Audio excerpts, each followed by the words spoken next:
time for another round of brandy. Candid conversations over cocktails about all things brand with your hosts, Reilly Newman and Scott Saunders, the brand developers behind Motif Brands. Welcome back to another round of brandy. Starting off this episode, we're talking about booty? No. Yes, we're talking about booty. We're talking about pirate booty. It is that corn puff, like white cheddar snack. I know. Can you buy it outside of Trader Joe's? That's where I've always bought Costco. it. You can, but it's. I remember being first exposed to it by Trader Joe's. But it's, and I don't know who's the parent manufacturer of it. I don't know. I have no idea. But pirate booty. Most parents with young kids are familiar with this over the last 10 years. I mean, pirate booty is just kind of a staple in every family pantry. But they recently rebranded their packaging, and it's different. They kind of went from, the current one has the iconic rough, rustic type treatment, but it's very unique, and they've had that look for years. Having two kids, whenever I go to a birthday party or a soccer game or anything like that, or dance convention, you see these things littered everywhere. Like the empty wrappers of Pirate's Booty, and my kids eat it ever so often, but I remember just looking at it and being like, oh wow, it's actually like it's under-designed, where it's not completely polished. It has nice little kind of texture to it and things like that. And so they've actually more handcrafted kind of. I don't know why. Yeah, it just feels more like simple and authentic. And the interesting thing about it is that I think from 2018 they've been owned by Hershey, which is crazy. Is that you've had this this really, really large company owning this Puffs brand, and now they've completely repackaged, rebranded, and like Scott was saying, it's way more polished. When I first saw it, it reminded me of like almost Nickelodeon, like the Nickelodeon animation style. The type treatment is different. It doesn't look anything like the old type treatment. Their illustration of a pirate, instead of him having a parrot on his shoulder and kind of encompassing the food product on the original packaging, the new one, he's like kind of sweeping in on what looks like a rope. It's kind of a weird pause because the way they drew this rope off the top of the bag, it just is molding. It almost looks like Paw Patrol, like that style of illustration. It's like kind of 3D looking, very computer generated. Yeah. The type treatment is kind of more fat and rounded. Now, obviously, the pirate booty itself, the product, the cheese puffs, the booty's still the booty. The booty hasn't changed. Good Lord. The booty still hasn't changed, but so if they were trying to bring more of the type treatment to look more like the booty, maybe I don't know, but it lost its the new type treatment reminds me of like SpongeBob, which I love SpongeBob, and so it's just kind of a shame. Exactly. Great comment. It's that it's got that it's computer generated, it's 3D'd, it's soft shaded, right? It's not glossy looking, but it's just it. And then the color palette, the blue, it's like, I feel like if you went to a grocery store and you took a picture of the old and then took a picture with the new is going to fit better in the shelf with everything else out there. Right. It's in the lane of white cheddar cheese puffs, right? Yeah. Or potato chips or corn chips or whatever it is. It's the chip aisle. And they're sitting there in the chip aisle. And I think the other one, while they both speak into a pirate theme, I think the other one, the original, the OG, the one that I think is still on the shelves because they just announced the rebrand, so it's still, the old one is still on the shelf. It had more character. It just stood out, and it lends to where it positioned itself in a theme, and that's kind of leading into what we're going to be talking about today: is theme as it pertains to brand. And as it pertains to not just brand, but even market sectors have general themes. Example, dentist office. If you're opening up a dentist office, you kind of, the interior of the office, the logo, everything has a very, there's a theme there. A vibe. A vibe is another way of, another word to use, I guess, in this, right? Yeah, and to Scott's point, even the aisle, you think about the chip snack aisle, there's a theme there. And you do have, the tortilla chip, region kind of looks like, it has a certain vibe. The popcorn region has a certain vibe, and you have these Dorito aisle, because every flavor that has a different color. Their chili verde is green, their nachos red, and then you get in the orange for I don't know what. Like they've got all these different flavors. I think that's part of the problem. And just like Scott said, the new Pirates booty does fit that theme. Just like the other Hershey property that they just rebranded is Skinny Pop. They just got done revamping all of that. They refined the logo a bit. They brought in new packaging, stuff like that. It still looks like Skinny Pop. It's just a little more refined. But now they've taken the booty and made it fit into the Skinny Pop theme, which matches the theme as a whole. And what, Pirates booty, it stood out, kind of like how Taco Works stands out. I feel like Taco Works stands out nicely because it doesn't fit the typical chip and that look. bag. I first experienced Taco Works in the 80s when I was in high school, and I was just opening a bag today and eating with my son. I'm like, dude, I've been eating these since I was in high school, and they've been that long. And I was looking at the bag, and I noticed that brand and that bag packaging has not changed in that many years. So then you think about the theme and going, okay, do you fit into the theme or do you stand out? So I think first we need to establish that themes, sometimes when people hear themes, they think of, it's like island theme or a theme park, like hypothetical Rainforest Cafe, which is a very famous cafe. I think it was where it literally walks in as animatronic animals. The rainfall. It looks like you're dining in a rainforest. And so you can see that there are very almost like surfacey level themes, and I think those are great to some extent, especially with experiences and things like that. Or like Disneyland. Disneyland has Tomorrowland. Okay, that's futuristic theme. Oh, you have Adventureland, which is more adventure, kind of rainforest cafe vibe. But when we get deeper into themes, we can see how, a chip aisle has a theme, a soda aisle has a theme, like Scott said, a dentist office, water industry. There's theme. The bottled water industry has lane. A classic example is with Liquid Death, where they saw the landscape of the theme and decided they're going to stand out in a way that's completely different from that main theme. When you are getting into whatever theme it is, I think the important thing is that the theme is going to generate what most people are going to reside in, what most brands, what most small business in that market sector. If you're a dentist, if you are selling bottled water, whatever it is, if you're selling white cheddar cheese puffs, those themes. But we always preach about being distinctive and different. But sometimes if you go too far, Liquid Death is one example where they brought that because they were very intentional with who they were trying to target, so it worked.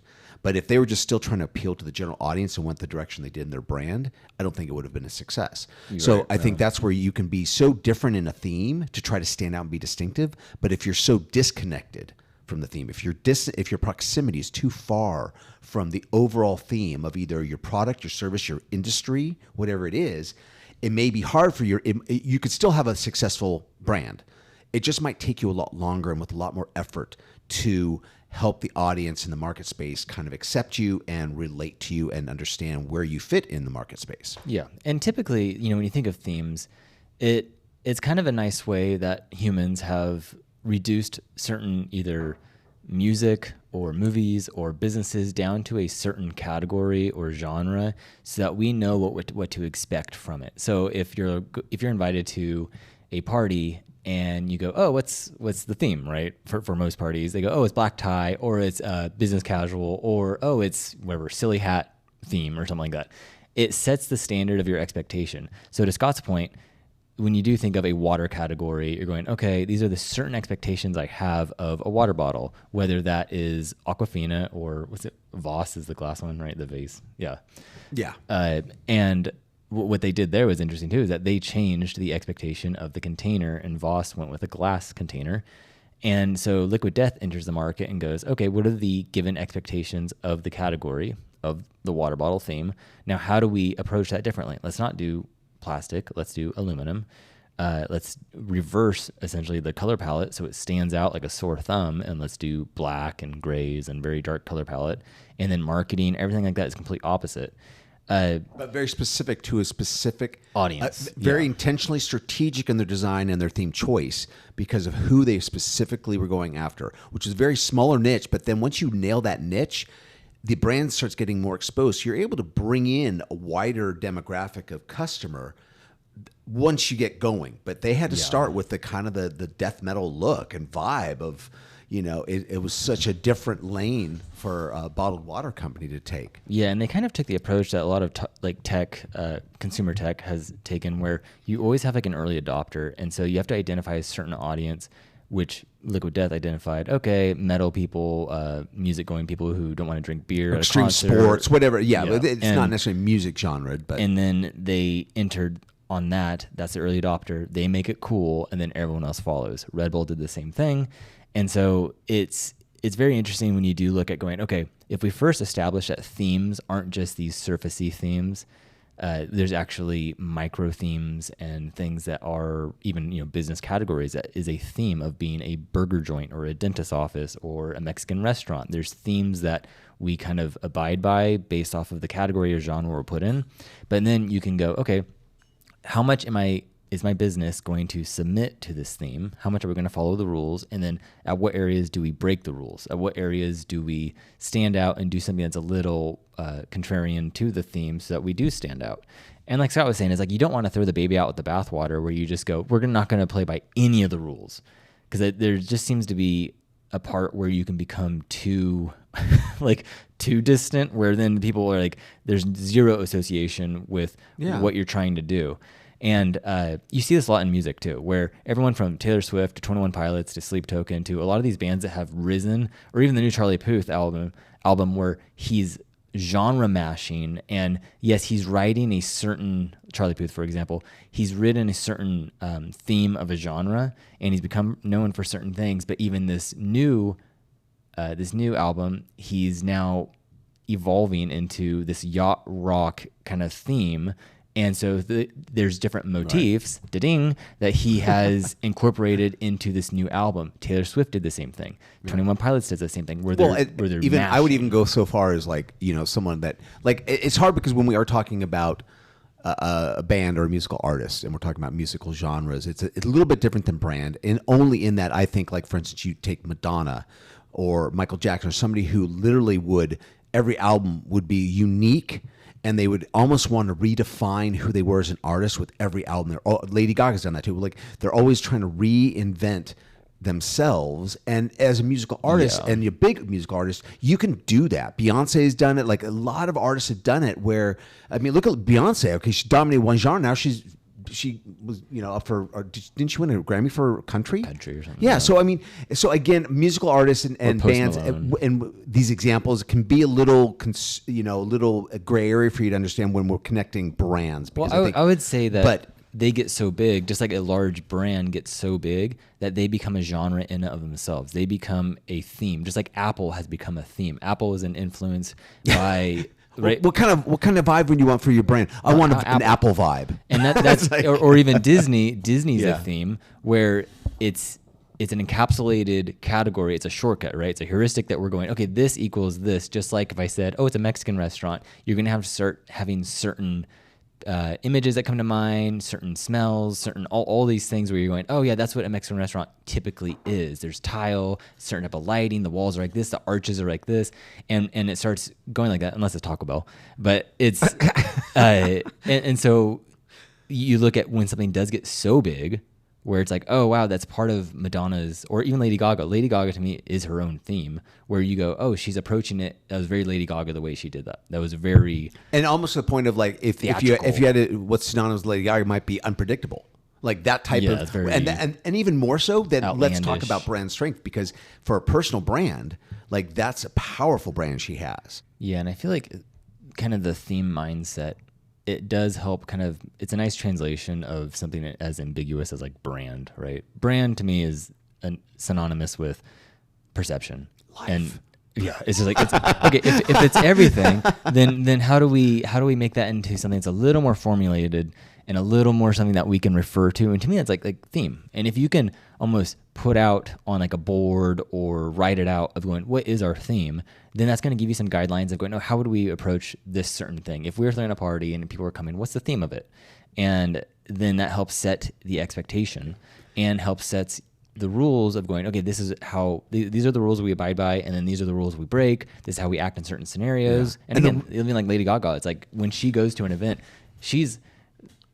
she's a celebrity, so she's always on stage, right? Even when she shows up at an event, she's thinking, what would Lady Gaga do in this, right? So she gets to, I'm going to have this fashion designer make me this meat dress or whatever it is, and she's going to show up in a certain way because that's the Lady Gaga theme. Yeah. And so I think what's cool about it is that it helps take brand from not just this perception, but to experience and be able to go, okay, what would be that experience? What is the themed experience in this? And it helps it make it a little more tangible where you're able to go, no, this is how we greet people. This is how the interior is. This is how we walk and talk. And I think part of that, the reason, like Reilly was talking about, the reason for establishing what is your theme, right? What is your vibe? What is your theme? Is because we've talked in the past, and we'll preach it all the time, the three important factors, we call them the 3 C's for have a successful brand is you want creativity, you want clarity, you want to be clear on what it is you're trying to, that theme is. And then third is consistency.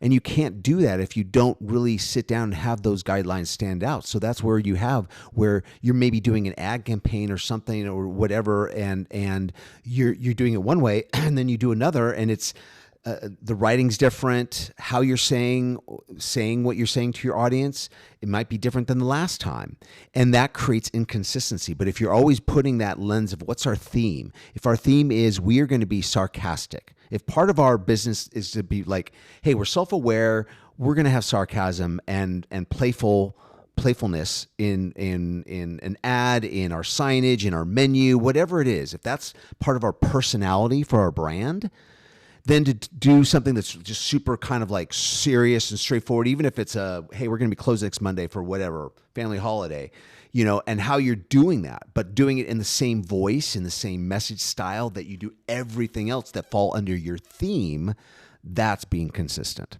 When you do act this way, right? When you do have that clarity, when you do have that creativity and that consistency, it gives the audience the chance to go, oh, this is what to expect. Or even to know, like with Lady Gaga, is, oh, you expect the unexpected. And it sets the tone, it helps them prepare themselves, and it shows them where the value is and them going, oh, wow, I really appreciate this brand or this business because they act this way. And this is actually, I mentioned that book before about the theming of America. It's a book from like the 80s, I think. And the author, he was talking about how architecture used to give cues as to what happens in that building. It used to set the expectation where a government building was designed to look like a government building. They still kind of do, but now they're just so old. A museum looked a certain way, a church looked a certain way, a certain business looked a certain way. It was like a cobbler or something like that. And so the building, the architecture was literally a signaling device of showing this is what happens here, this is what this is, right? The theme of the architecture. And now we have architecture's been reduced for the most part to just like gray boxes because you can have businesses go in and out and it doesn't really matter who's in there doing what. And this is like almost a missed opportunity where this is why we still look at the churches like in Europe and stuff like that, where we're like, oh my gosh, the cathedrals are amazing. They speak a different language almost. And that appreciation for theme coming out in these different things actually goes, it like I just said, it increases the appreciation of us going, oh, I appreciate this storefront or I appreciate this building because of this way it looks. And it's designed a certain way, and it tells me how I am supposed to look at it and how I'm supposed to engage with it. And so even just the theme of understanding going, it's helping the audience understand how it engages with you. You're helping signal that, and it's telling them how to appreciate you in a lot of ways and how you appreciate them. And just another point to think, I think I prefer, personally for me, I know Reilly and I differ a little bit. I prefer using the word vibe versus theme, because when I think of theme, I think of kind of like my first thought is theme, like a theme park. It makes me think of like, okay, Tomorrowland, Adventureland, Fantasyland, pirates, clowns, circus, space, sci-fi, whatever it is. Those are like easy, very generalized themes.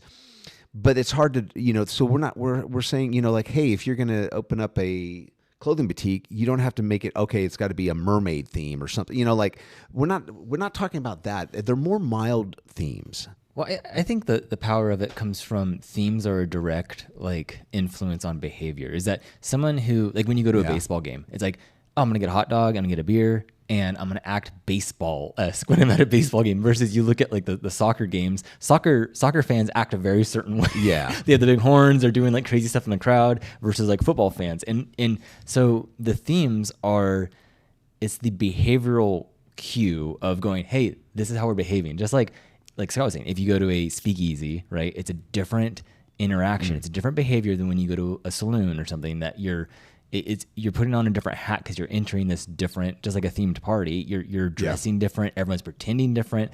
And this to me actually kind of goes into why they did like masquerade parties back in the day, is that it was a themed party that allowed for certain behavior among elites and stuff like that, that then kind of birthed a whole, it became its own theme. Yeah. So it's like, it's a nice way for a brand to go, hey, this is how we interact. And again, this even in restaurants, it's like fast casual versus sit down. You compare those two restaurants. When you walk in and there's a hostess, you're then signaled by the brand of going, this is how we behave here. Wait for the hostess, she'll sit you, and then you wait for the menus or whatever it is, versus a fast casual. Oh, come on in, grab a spot, walk up, order. There's a different behavior. It would be different if you're wanting the, the sit down high class, but then the experience is based on that fast turn, fast casual. That would be weird, right? Exactly. You expect certain things. Kind of like if, again, you've brought up a couple times, like if it was a party, what was the theme of the party? So you mentioned black tie. So it'd be if you had a black tie event and the theme is that, and you wanting to be distinct, right? You want to be distinct the party as a brand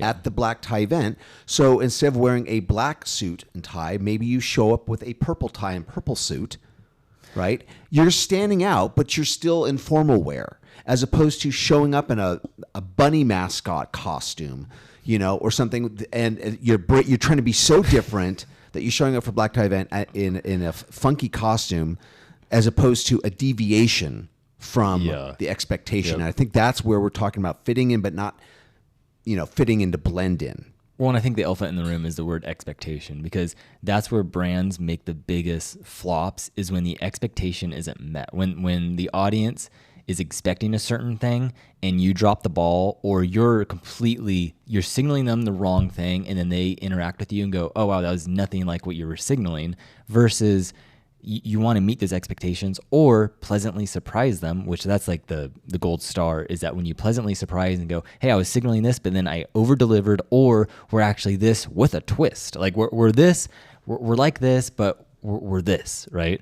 And that's what we talked about in last episode, is like that being 80% familiar with a 20% twist is like, that's the sweet spot, because you're adding that extra value, and they're actually going to go, oh, wow, that was unique and different and added memorable. Much more. Yeah. And so the expectation of a theme is helping you signal that, but then also gives you opportunity to then go, yes, we are this, but, right. And that's kind of the big changing moment where you're able to add more value, or add something that's unexpected, or added value, and really make it unique and different. Yeah. So something to kind of chew on is that, okay, brand is perception, and then theme is almost like this more concrete way. And like Scott said, whether you call it vibe or theme, whatever you want, but being able to then flavor, boil it down and go, this is how we can signal that. So the audience coming in goes, oh yeah, I'm entering this kind of restaurant, or I'm engaging with this kind of brand. Because you think about, just run through your head and go, okay, if I was engaging with a tax attorney versus a therapist versus a masseuse, right? In your head, you just went through 3 different categories, and you imagine 3 different themes of how that professional is going to talk to you, treat you, and even what their office would look like, what it smell like. Like, there's so many different things that we have these kind of heuristics or shortcuts of how we imagine these things. And so that gives opportunity to align, to deliver, but also to exceed expectations. Yeah. And make it memorable, because then when they walk away, they'll remember your brand, right? Even more. 100%. Yeah. So yeah, thanks for listening. We'll be back next week with another episode, and yeah, take a look at the Pirate's Booty evolution. I'll put the link to. So I think there was a link with a side-by-side comparison. Yeah. So yeah, we'll do something to provide that, so you've got a visual if you can't find it on your own. Yeah, and speaking of theme, if you haven't noticed, this podcast that you're listening to is called Brandy, and the intro and everything about it is. Yeah. This was a theme that we purposely intended to, everything from the book to the podcast. But we appreciate your support nonetheless. Yes. And I think this is our 120th episode. We will keep plugging along, because you all are awesome for listening and supporting. And until next time, Cheers. Cheers.